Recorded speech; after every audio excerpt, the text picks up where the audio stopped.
writing this book was a little different for me. We took this book, You Can Do It, from stories in my first book, Quiet Strength, but that was written as an adult book, and this being a children's book was a different process, trying to get the storyline but write it in such a way that kids of all ages could appreciate it. And that was difficult for me. My wife does most of the reading to the kids, and so I wasn't really sure exactly the words we should use, but the actual storyline was fun to come up with. We actually wrote the children's book based on a story that didn't get told fully in the adult book, Quiet Strength, and it was about my brother who followed me in school.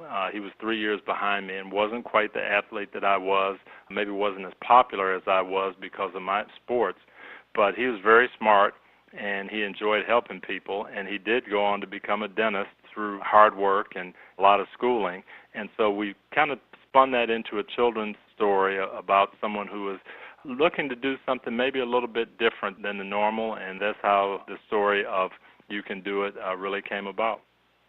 When I was growing up, my mom and dad probably were my biggest role models. They were both teachers, and they were with us all the time. I looked up to them, the way they taught school, the way they interacted in the community, and the way they taught us as kids.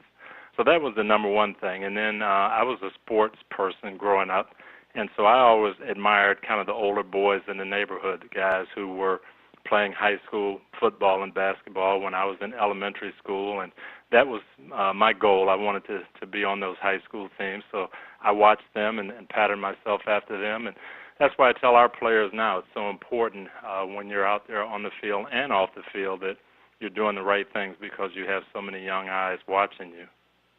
Very often, I think as kids, we look at glamorous occupations and we want to be an entertainer or a movie star or a sports figure, something popular, but that's hard to do. And the other thing about it is that there's so many other things that are really rewarding.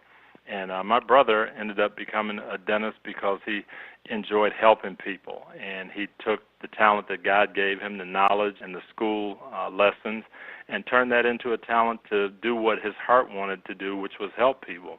So I think we've got to encourage our kids to not necessarily look at what's popular or what everyone else is doing, but again, really what we're talented in, what we enjoy, and things that can help other people.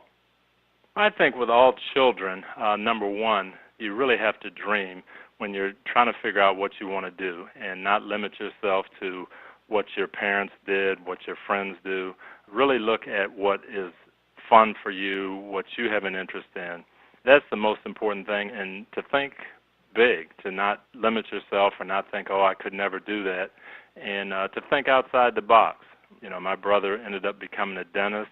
I became a football coach. Our parents were teachers, so it really didn't have anything to do with what they did. It was just things that we enjoyed, and I think as parents we have to do that, to let our kids dream, to expose them to a lot of different things and see what they're interested in.